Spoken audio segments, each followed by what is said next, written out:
Om Shanti. 13 April 2025 अव्यक्त बापदादा revise मुरली 31/12/2004 मधुबन। এই বছরের শুরু থেকে অসীম বৈরাগ্য ইমার্জ করো, এটাই মুক্তিধামের গেটের চাবি। আজ নবযুগ রচয়িতা বাপদাদা নিজের বাচ্চাদের সাথে নববর্ষ উদযাপন করার জন্য, পরমাত্ম মিলন উদযাপন করার জন্য বাচ্চাদের স্নেহে দূরদেশ থেকে নিজের সাকার বতনে মিলন উদযাপন করতে এসেছেন। দুনিয়াতে একে অপরকে নববর্ষের অভিনন্দন জানায়, কিন্তু বাপদাদা তোমরা সব বাচ্চাকে নবযুগ আর নববর্ষের দুয়ের অভিনন্দনই জানাচ্ছেন। নতুন বছর তো উদযাপন করা হয় একদিনের জন্য, নবযুগ তো তোমরা সঙ্গমে সদা উদযাপন করতে থাকো। তোমরা সবাই পরমাত্ম ভালোবাসার আকর্ষণে সাগ্র হয়ে এখানে পৌঁছে গেছো, কিন্তু সর্বাপেক্ষা দূর দেশ থেকে কে এসেছো? ডাবল বিদেশি।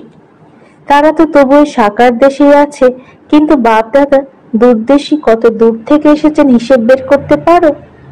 কত মাইল দূর থেকে এসেছেন? সুতরাং দূরদেশী বাপদাদা চতুর্দিকের বাচ্চাদের হতে পারে তারা ডায়মন্ড হলের সামনে বসে আছে, কিংবা মধুবনে বসে আছে, অথবা জ্ঞান সরোবরে বসে আছে, বা গ্যালারিতে বসে আছে। দেশে বিদেশে দূরে বসে যারা তোমাদের সাথে বাপদাদার সঙ্গে মিলন উদযাপন করছে, বাপদাদা দেখছেন সবাই কত ভালোবাসার সাথে দূর থেকে দেখছেও শুনছেও। তো চতুর্দিকের বাচ্চাদের নবযুগের এবং নতুন বছরের পদ্মগুণ অভিনন্দন, অভিনন্দন, অভিনন্দন। বাচ্চাদের তো নবযুগ চোখের সামনে আছে তো না? কেবল আজ সঙ্গমে, কাল নবযুগে নিজেদের রাজ্যের অধিকারী হয়ে রাজত্ব করবে, এত কাছে অনুভব হচ্ছে তোমাদের। আজ আর কালকেরই তো ব্যাপার, কাল ছিল আবার কাল থেকে হওয়ার আছে। নিজেদের নবযুগের গোল্ডেন যুগের গোল্ডেন ড্রেস সামনে দেখা যাচ্ছে, কত সুন্দর স্পষ্ট রূপে দেখা যাচ্ছে তো না? আজ সাধারণ ড্রেসে আছো, আর কাল নবযুগের সুন্দর ড্রেসে ঝলমল করতে দেখা যাবে। নববর্ষে একদিনের জন্য একে অপরকে গিফট দেয়, কিন্তু নবযুগ রচয়িতা বাপদাদা তোমাদের সবাইকে গোল্ডেন ওয়ার্ল্ডের উপহার দিয়েছেন, যা অনেক জন্ম পর্যন্ত চলবে। তা বিনাশী উপহার নয়, অবিনাশী উপহার বাবা সব বাচ্চাকে অর্থাৎ তোমাদেরকে দিয়ে দিয়েছেন। স্মরণে আছে তো না? ভুলে তো যাওনি। সেকেন্ডে আসা যাওয়া করতে পারো। এই মুহূর্তের সঙ্গমে পর মুহূর্তে নিজের গোল্ডেন দুনিয়ায় পৌঁছে যাও, নাকি দেরি লাগে? নিজের রাজ্য স্মৃতিতে এসে যায়, তাই তো না? আজকের দিনকে বিদায়ের দিন বলা হয়ে থাকে, এবং 12টা বাজার পরে শুভেচ্ছা বিনিময় করার দিন বলা হবে। তো বিদায়ের দিনে, বছরের বিদায়ের সাথে সাথে তোমরা সবাই বছরের সঙ্গে আর কাকে বিদায় দিয়েছ? বাপদাদা আগেও বলেছেন যে সময়ের গতি তীব্র গতিতে চলে যাচ্ছে। তো সম্পূর্ণ বছরের রেজাল্টে চেক করেছো কি যে তোমার পুরুষার্থের গতি তীব্র ছিল কিনা, নাকি কবে কখন ছিল? দুনিয়ার অবস্থা দেখে এখন নিজের দুই স্বরূপ ইমার্জ করো। সেই দুই স্বরূপ হলো, এক সবার প্রতি হৃদয়বান ও কল্যাণকারী স্বরূপ, আরেক হলো সব আত্মার প্রতি সদা দাতার বাচ্চা, মাস্টার বরদাতা স্বরূপ। বিশ্বের আত্মারা বড়ই শক্তিহীন, দুঃখী, অশান্ত, তারা চিৎকার করছে। বাবার সামনে তোমরা পূজ্য আত্মাদের সামনে আর্তস্বরে মিনতি করছে, কিছু মুহূর্তের জন্য হলেও সুখ দাও, শান্তি দাও, খুশি দাও, মনোবল দাও। বাবা তো বাচ্চাদের দুঃখ হয়রানি দেখতেই পারেন না, শুনতেও পারেন না। তোমরা সব পূজ্য আত্মারা কি করুণা হয় না? তারা চাইছে দাও দাও দাও, আর দাতার বাচ্চারা কয়েক ফোঁটা তো দাও। বাবাও তোমরা সব বাচ্চাদেরকে সাথী বানিয়ে, মাস্টার দাতা বানিয়ে, নিজের রাইট হ্যান্ড বানিয়ে এই ইশারাই দিয়ে থাকেন, বিয়ের এত আত্মাদের সবাইকে মুক্তি প্রাপ্ত করাতে হবে, মুক্তি ধামে যেতে হবে। সুতরাং হে দাতার বাচ্চারা, নিজেদের শ্রেষ্ঠ সংকল্পের দ্বারা, মনসা শক্তি দ্বারা, হয় বাণীর দ্বারা, অথবা সম্বন্ধ সম্পর্কের দ্বারা, কিংবা শুভ ভাবনা, শুভ কামনা দ্বারা, অথবা বায়ুমণ্ডলের ভাইব্রেশন দ্বারা, যে কোনো যুক্তি দ্বারা তাদের মুক্তি প্রাপ্ত করাও।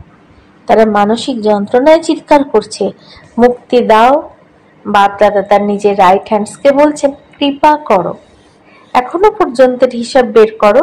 হতে পারে মেগা প্রোগ্রাম করেছো, কনফারেন্স করেছো, ভারত কিংবা বিদেশেও হতে পারে, সেন্টারও খুলেছো, কিন্তু বিশ্বের টোটাল আত্মাদের সংখ্যার হিসেবে কত পার্সেন্টে আত্মাদের মুক্তির রাস্তা বলেছ? তোমরা শুধু ভারতের কল্যাণকারী, নাকি বিদেশেরও যেখানে সেখানে সেবাকেন্দ্র খুলছে সেই 5 খণ্ডের কল্যাণকারী, নাকি বিশ্ব কল্যাণকারী? তোমরা বিশ্বের কল্যাণ করার জন্য প্রত্যেক বাচ্চাকে বাবার রাইট হ্যান্ড হতে হবে। যখন কাউকে কিছু দেওয়া হয়ে থাকে তো কিভাবে দেওয়া হয়? হাতের দ্বারা দেওয়া হয় তো না? তোমরা বাপ দাদার হ্যান্ডস তো না, হাত তোমরা, তাই না? তো বাপ দাদা রাইট হ্যান্ডসকে জিজ্ঞাসা করছেন কত পার্সেন্ট আত্মাদের তোমার কল্যাণ করেছো, কত পার্সেন্টেজ হয়েছে? বাবাকে বলো হিসেব বের করো। পাণ্ডব হিসেবে বের করার ব্যাপারে চতুর না। সেই জন্য বাপদাদা বলেন এখন স্বপুরুষার্থ আর সেবার ভিন্ন ভিন্ন বিধি দ্বারা পুরুষার্থ তীব্র করো। স্বয়ের স্থিতিতেও 4 বিষয় চেক করো, একে বলা হবে তীব্র পুরুষার্থ। একটা বিষয় প্রথমে এটা চেক করো, নিমিত্ত ভাব আছে তোমাদের? রয়্যাল গ্রুপের কোনো আমিত্ব ভাব নেই তো? আমার বোধ নেই তো? সাধারণ লোকের আমি আর আমার, এটাও সাধারণ স্থূল, কিন্তু ব্রাহ্মণ জীবনের আমার এবং আমি ভাব সূক্ষ্ম ও রয়্যাল। এর ভাষা তোমরা জানো কি? এ তো হয়েই থাকে, এ তো চলেই, এ তো হওয়ারই আছে, চলছি, দেখছি। তো এক হলো নিমিত্ত ভাব, সব ব্যাপারে নিমিত্ত, হয় সেবাতে অথবা স্থিতিতে অথবা সম্বন্ধ সম্পর্কে মুখমণ্ডল এবং আচরণ নিমিত্ত ভাবের হতে হবে। আর দ্বিতীয় বিশেষত্ব হবে নিরহংকার ভাবনা। নিমিত্ত নির্মাণ ভাব দ্বারা নির্মাণ করা। তো 3 বিষয় শুনেছ, নিমিত্ত, নির্মাণ আর নির্মাণ, এবং চতুর্থ বিষয় হচ্ছে নির্বাণ। যখনই চাও নির্বাণ ধামে পৌঁছে যাও, নির্বাণ স্থিতিতে স্থিত হয়ে যাও। কেননা নিজে নির্বাণ স্থিতিতে হবে, তবেই তো অন্যকে নির্বাণ ধামে পৌঁছে দিতে পারবে। এখন সবাই মুক্তি চায়, নিষ্কৃতি দাও, নিষ্কৃতি দাও বলে তারা চিৎকার করছে। সুতরাং এই 4 বিষয়ে ভালো পার্সেন্টেজে প্র্যাকটিক্যালি জীবনে থাকা, অর্থাৎ তীব্র পুরুষার্থী হওয়া। তখন বাপ দাদা বলবেন, বাহ বাহ বাচ্চারা, বাহ। তোমরাও বলে বাহ বাবা, বাহ ড্রামা, বাহ বাহ পুরুষার্থ, বাহ। কিন্তু এখন তোমরা কি করে জানো? জানো তোমরা কখনোই বায়ু বলো, কখনো হোয়াই বলো, বাহ এর পরিবর্তে হোয়াই, আর হোয়াই হয়ে যায় তারা। তো হোয়াই নয় বাহ। তোমাদের কি ভালো লাগে, বাহ নাকি হোয়াই? কি ভালো লাগে? কখনো হোয়াই বলো না। যদি ভুলবশত এসেও যায় ডাবল ফরেনার্স, হোয়াই হোয়াই বলো, কখনো কখনো বলো। ডাবল ফরেনার্স তোমার দ্বারা কখনো হোয়াই বলো না। তারা হাত তোলো, খুবই অল্প। আচ্ছা ভারতবাসী যারা বাহ বায়ের পরিবর্তে কেন কি বলো, তারা হাত ওঠাও। কেন কি বলেছ তোমরা? কে অনুমতি দিয়েছে তোমাদের? সংস্কার, পূর্ণ সব সংস্কার তোমাদের হোয়াই বলার অনুমতি দিয়েছে। আর বাবা বলেন বাহ বাহ বলো, হোয়াই হোয়াই নয়। তাকে নতুন বছরে কি করবে? বাহ বাহ করবে, নাকি কখনো কখনো হোয়াই বলার অনুমতি দিয়ে দেবেন? হোয়াই ভালো নয়। যখন গ্যাস্ট্রিকের সমস্যা হয় তখন তার পেট গন্ডগোল হয়ে যায়। তো হোয়াই হলো গ্যাস্ট্রিক সমস্যা, এটা করো না। বাহ বাহ কত ভালো লাগে। হ্যাঁ তোমরাও বলো বাহ বাহ বাহ। আচ্ছা যারা ভারত এবং বিদেশেও দূরদেশ থেকে শুনছে দেখছে, সেই বাচ্চাদেরও বাবা জিজ্ঞাসা করছেন বাহ বাহ করো নাকি হোয়াই হোয়াই করো? এখন বিদায়ের দিন, আজ বছরের বিদায়ের লাস্ট ডে। তো সবাই সংকল্প করো হোয়াই বলবো না, ভাববো না। কোশ্চেন মার্ক নয়, আশ্চর্যবোধক চিহ্ন নয়, বিন্দু। কোশ্চেন মার্ক যদি লেখো তো সেটা কত বঙ্কিম আর বিন্দু কত সহজ। কেবল নয়নে বাবা বিন্দুকে সমাহিত করো, যেমন নয়নে দেখার জন্য বিন্দু সমাহিত হয়ে আছে না, তেমনি এইরকমই সদা নয়নে বিন্দু বাবাকে সমাহিত করে নাও। কিভাবে সমাহিত করতে হয় জানো তোমরা? জানো নাকি মাপসই হয় না? ওপর নিচে যদি হয়ে যায় তো কি করবে? কাকে বিদায় দেবে? ভয়কে? কখনো আশ্চর্যের লক্ষণও যেন উৎপত্তি না হয়। এটা কিভাবে সম্ভব? এরকম হয় নাকি? হওয়া তো উচিত নয়। কেন হয়? কোনো কোশ্চেন মার্ক নয়, কোনো আশ্চর্যের চিহ্নও নয়, শুধু বাবা আর আমি। অনেক বাচ্চা বলে এসব তো চলতেই থাকে, তাই না? আত্মিক বার্তালাপ করার সময় বার্তা থেকে তারা অনেক মনমোহক বিষয় বলে থাকে, সামনে বলতে পারে না তো না, তাই তো অধ্যাত্ম আলাপচারিতায় তারা সবকিছু বলে দেয়। আচ্ছা, যা কিছুই চলছে চলুক, কিন্তু তোমাদের চলতে হবে না, তোমাদের উঠতে হবে। তাহলে চলার বিষয়গুলো দেখেছ? কেন? গুঁড়ো, ওড়ো আর ওড়াও। শুভ ভাবনা, শুভ কামনা কত শক্তিশালী, যার মাঝে হয়ে আসা উচিত নয় শুধু শুভ ভাবনা, শুভ কামনা ব্যতীত। তো এটা এত পাওয়ারফুল যে অশুভ ভাবনা যে কোনো কাউকে তোমাদের শুভ ভাবনা দ্বারা পরিবর্তন করতে পারো। 2 নম্বর, যদি পরিবর্তন করতে অপারগ হও তবুও তোমাদের শুভ ভাবনা, শুভ কামনা অবিনাশী, শুধু কখনো কখনোর মাত্র নয়, অবিনাশী। তাই তো তোমাদের উপরে তাদের অশুভ ভাবনার প্রভাব পড়তে পারে না। যখন তোমরা কোশ্চেন করতে শুরু করে দাও, এটা কেন হচ্ছে, এটা কত সময় ধরে চলবে, কিভাবে চলবে, হিসাবে শুভ ভাবনার শক্তি কম হয়ে যায়। নয়তো শুভ ভাবনা, শুভ কামনার এই সংকল্প শক্তিতে অনেক শক্তি আছে। দেখো, তোমরা সবাই বাপদাদার কাছে এসেছ। প্রথম দিন স্মরণ করো বাপদাদা কি করেছেন। হয় যারা পতিত তারা এসেছে, নয়তো পাপী এসেছে, আর নয়তো সাধারণ এসেছে। ভিন্ন ভিন্ন ব্যক্তির ভিন্ন ভিন্ন ভাবনার যারা, তারা এসেছে। বাপদাদা কি করেছেন?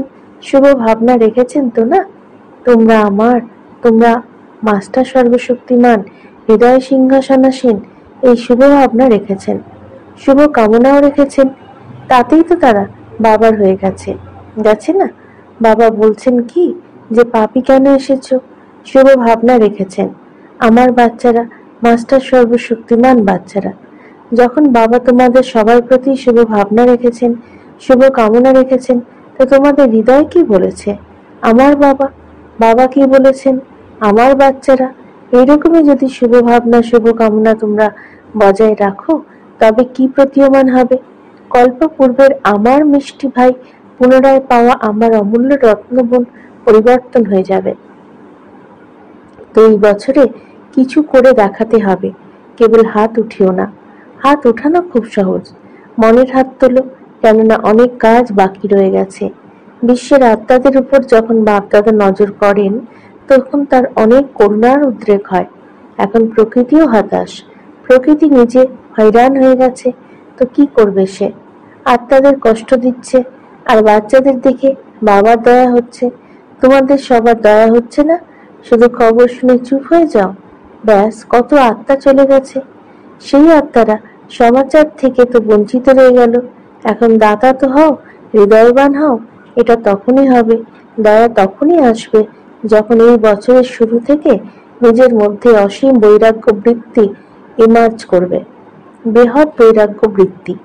এই দেহে দেহভাবের স্মৃতি, এটাই অসীম বৈরাগ্যের খামতি। সীমিত দুনিয়ার ছোট ছোট বিষয়গুলো স্থিতিকে বিচলিত করে, কারণ অসীম বৈরাগ্য বৃত্তির অভাব। আসক্তি রয়েছে, বৈরাগ্য নেই, আসক্তি রয়েছে। যখন পুরোপুরি অসীম বৈরাগী হয়ে যাবে, বৃত্তিতে বৈরাগী, দৃষ্টিতে অসীম বৈরাগী, সম্বন্ধ সম্পর্কে সেবাতে সব কিছুতে অসীম বৈরাগী, তখন মুক্তিধামের দরজা খুলবে। এখন তো যে আত্মারা আসছে তারা আবার জন্ম নেবে। আবার দুঃখী হবে।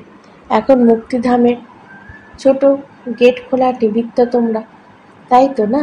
ব্রহ্মা বাবার সাথী তোমরা, সাথী তো, তাই না? অতএব অসীম দুনিয়ার বৈরাগ্য বৃত্তি হলো গেট খোলার চাবি। এখনো চাবি লাগানোই হয়নি, চাবি তৈরি করনি তোমরা। ব্রহ্মা বাবা প্রতীক্ষা করছেন, অ্যাডভান্স পার্টি অপেক্ষা করছে, প্রকৃতি অপেক্ষা করছে। অত্যন্ত উত্তক্ত হয়ে গেছে। মায়াও নিজের দিন গুনছে। এখন বলো, হে মাস্টার সর্বশক্তিমান, বলো কি করতে হবে। এই বছরে করে নবীনত্ব করবে তো না? বলে থাকো নতুন বছর তো নবীনত্ব করা উচিত। এখন অসীম দুনিয়ার বৈরাগ্যের মুক্তিধাম যাওয়ার চাবি তৈরি করো। তোমাদের সবাইকেই তো আগে মুক্তিধামে যেতে হবে, তাই না? ব্রহ্মা বাবার কাছে প্রতিজ্ঞা করেছ, সাথে যাবে, সাথে আসবে, সাথে রাজত্ব করবে, সাথে ভক্তি করবে। সুতরাং এখন প্রস্তুতি নাও। এই বছরে করবে নাকি আরেক বছর চাই?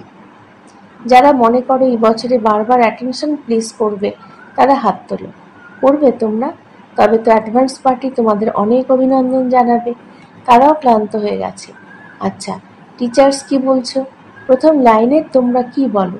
সর্বাগ্রে প্রথম লাইনের পাণ্ডব আর প্রথম লাইনের শক্তি তোমরা। যারা করবে তারা হাত তোলো। অর্ধেক হাত নয়। যদি অর্ধেক হাত উঠাবে তো বলবে অর্ধেক করবে। লম্বা করে হাত তোলো। আচ্ছা, অভিনন্দন, অভিনন্দন। আচ্ছা, ডবল বিদেশি হাত তোলো। তোমরা পরস্পরকে দেখো কে হাত তোলেনি। আচ্ছা, এই সিন্ধি গ্রুপও হাত তুলেছে। চমৎকার। তোমরাও করবে? সিন্ধি গ্রুপ করবে? তাহলে তো ডবল অভিনন্দন। খুব ভালো। একে অপরকে সাথ দিয়ে, শুভ ভাবনার ইশারা দিয়ে হাতে হাত মিলিয়ে করতেই হবে। আচ্ছা, সভাতে কেউ আওয়াজ দিয়েছে, সবাই বসে যাও। Nothing new. আচ্ছা, এখনই 1 সেকেন্ডে বিন্দু হয়ে বিন্দু বাবাকে স্মরণ করো। আর যে কোনো বিষয়ই হোক তাতে বিন্দু লাগাও। লাগাতে পারো? শুধু 1 সেকেন্ডে আমি বাবার, বাবা আমার। আচ্ছা, এখন চতুর্দিকে সব বাচ্চাকে, যারা নতুন যুগের মালিক, নতুন বছর উদযাপন করার উৎসাহ উদ্দীপনায় থাকা চতুর্দিকের বাচ্চাদের, যারা সদা উঠতে থাকে, ওড়াতে থাকে এমন উক্তিকলার বাচ্চাদের, সদা তীব্র পুরুষার্থ দ্বারা যারা বিজয় মালার দানা হয় এমন বিজয়ী রত্নদের, নতুন বছর এবং নতুন যুগের আশীর্বাদের সাথে সাথে থলি ভরে ভরে বাপ-দাদার পদম গুণ অভিনন্দন, অভিনন্দন। এক হাতের তালি বাজাও। আচ্ছা, বরদান, একাগ্রতার অভ্যাসের দ্বারা একরস স্থিতি বানিয়ে সর্বসিদ্ধি স্বরূপ ভব। যেখানে একাগ্রতা সেখানে আপনা থেকেই একরস স্থিতি থাকে। একাগ্রতার দ্বারা সংকল্প, বোল এবং কর্মের ব্যর্থ ভাব সমাপ্ত হয়ে যায় এবং সমর্থ ভাব এসে যায়। একাগ্রতা অর্থাৎ একই শ্রেষ্ঠ সংকল্পে স্থিত থাকা, এক বীজরূপী সংকল্প, যার মধ্যে সম্পূর্ণ বৃক্ষের বিস্তার সমাহিত হয়ে আছে। একাগ্রতা বাড়াও, তাহলে সর্বপ্রকারের অস্থিরতা সমাপ্ত হয়ে যাবে। সব সংকল্প, বোল এবং কর্ম সহজভাবে সফল হয়ে যাবে। এর জন্য একান্তবাসী হও। স্লোগান: একবার হওয়া ভুল সম্পর্কে বারবার ভাবা, অর্থাৎ দাগের উপর দাগ লাগিয়ে যাওয়া, সেই জন্য যা অতীত তাতে বিন্দু লাগাও। অব্যক্ত ইশারা: কম্বাইন্ড রূপের স্মৃতির দ্বারা সদা বিজয়ী হও। যেমন এই সময় শরীর আর আত্মা কম্বাইন্ড, তেমনি বাবার তুমি কম্বাইন্ড থাকো। শুধু এটা স্মরণে রাখো, আমার বাবা। নিজের ললাট ভাগে তার সাথে তিলক লাগাও। সধবা হওয়ার যে চিহ্ন তার সাথে থাকে, সে সেটা ভুলে যায় না। সাথীকে সদা সাথে রাখো। যদি সাথে থাকো তবে সাথে যাবে, তার সাথে তোমাদের থাকতে হবে, যেতে হবে। প্রতিটা সেকেন্ডে, প্রতিটা সংকল্পে তিনি তোমাদের সাথেই আছেন। ওম শান্তি।